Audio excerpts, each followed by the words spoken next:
Salut à tous et bienvenue sur la chaîne de Budo Édition. Aujourd'hui, on va parler de Karaté-Do Kyohan.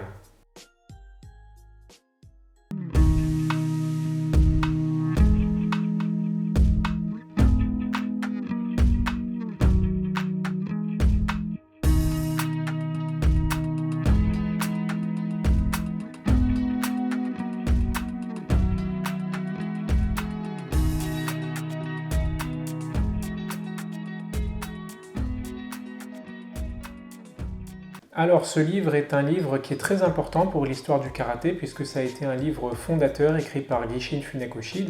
C'est un livre qui retrace en fait la technique du karaté Shodokan tel que l'a fait évoluer Gishin Funakoshi. C'est un ouvrage de collection qui est très bien fait. Il y a beaucoup de choses qui sont très intéressantes. Par exemple, un chapitre sur l'histoire du karaté avec beaucoup de choses intéressantes sur les styles de karaté, leurs évolutions, la vulgarisation du karaté qui a été faite par Gishin Funakoshi et donc comment il a fait transformer ce karaté d'Okinawa pour l'adapter au Japon métropolitain. Il y a aussi un petit peu des choses philosophiques où Gishin Funakoshi parle de sa vision du karaté.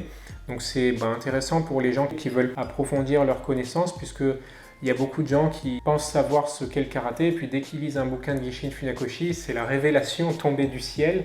Et donc ils se rendent compte qu'en fait ils ne connaissaient pas si bien que ça le karaté. Bon, pour parler de l'aspect général du livre, il est très joli. La couverture est très belle, elle est bleue et blanche comme vous pouvez le voir. Tout le livre est fait sur papier glacé, donc c'est vraiment une bonne qualité d'impression. Alors c'est assez bien divisé.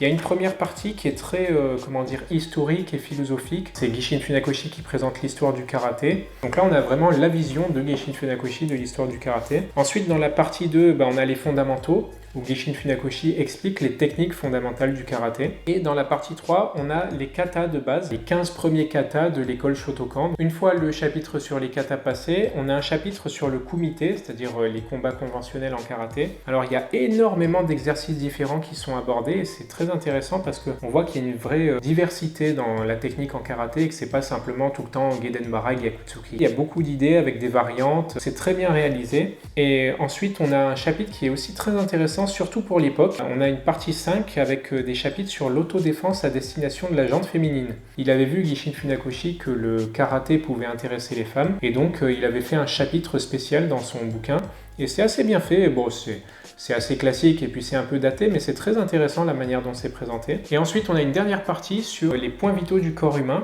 Évidemment, en karaté, on utilise les frappes sur les points vitaux, les atemi sur les points vitaux. Et on a là donc toute la vision de Gishin Funakoshi, tout son enseignement de comment frapper les points vitaux, où ils sont situés et pourquoi en karaté on les utilise. À la fin de l'ouvrage, il y a aussi deux appendices qui sont très intéressants. Alors, premièrement, comment fabriquer le makiwara. On n'allait pas acheter le makiwara chez le fournisseur du coin. Bon, pour les gens qui sont un peu bricoleurs, ça peut peut-être être intéressant. Surtout qu'il y a deux types de makiwara que Gishin Funakoshi présente et il y en a un qui est très peu utilisé, en tous les cas en Occident, c'est le makiwara suspendu. On utilise beaucoup en karaté le makiwara fixe, qui est un poteau planté dans le sol, et aussi un makiwara suspendu qui est utilisé différemment. Et puis dans le deuxième appendice, il y a des éléments théoriques sur le karaté. Alors là, c'est la partie qui m'a le plus intéressé. On voit vraiment toute la philosophie du karaté qui est détaillée là par Gishin Funakoshi. Pour parler un petit peu plus de l'aspect général du bouquin, il y a de nombreuses photographies où on voit Gishin Funakoshi en train d'exécuter les techniques, on voit ses élèves aussi. Gishin Funakoshi est pris en photo et puis montre les différentes positions, les différentes techniques.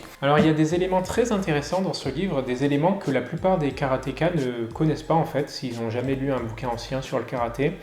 Par exemple, dans le chapitre 1 sur la technique, Gishin Funakoshi explique comment donner un coup de poing et il montre comment fermer le poing.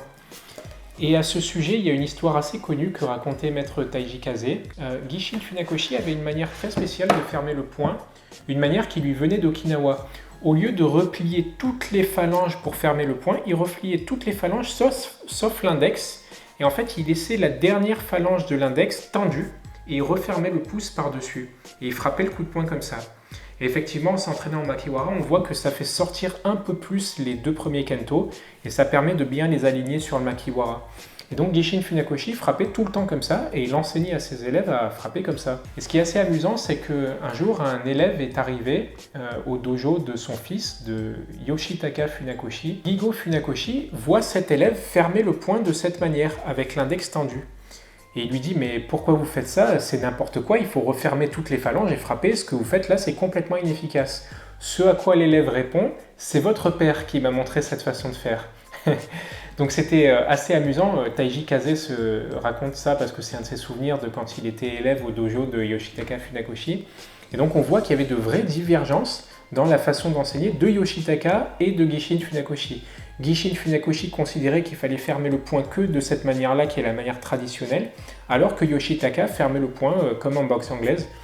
Donc il y a vraiment des choses très intéressantes qu'on peut retrouver dans ce genre d'ouvrage. Je crois qu'il a été publié pour la première fois par Gishin Funakoshi en 1935, si je ne dis pas de bêtises. Alors évidemment, c'est un ouvrage de collection qui vaut un peu cher, mais c'est la Bible du karaté, quoi. Ça a été écrit par le fondateur. Il y a à la fois les aspects historiques, les aspects philosophiques, les aspects techniques. Il y a des conseils sur la pratique, il y a même des façons de créer le matériel, le makiwara. Donc voilà, ça c'est vraiment l'ouvrage qu'il faut absolument posséder si vous êtes karatéka. Je pense que ça va vous donner des idées aussi à propos de l'entraînement, puisqu'il y a tout un tas de variantes qui sont proposées pour les exercices de kumité à deux. Donc ça peut être très intéressant pour les gens qui passent les grades, qui veulent présenter des choses pour le kumité. Il est disponible chez Budo Édition, vous le retrouvez à la fois sur notre site internet et puis chez votre libraire ou en vente en ligne sur les grands sites de vente d'ouvrages en ligne. J'espère que cette petite vidéo de présentation vous a plu et moi je vous dis à la prochaine pour une nouvelle présentation d'ouvrage chez Budo Édition. Salut!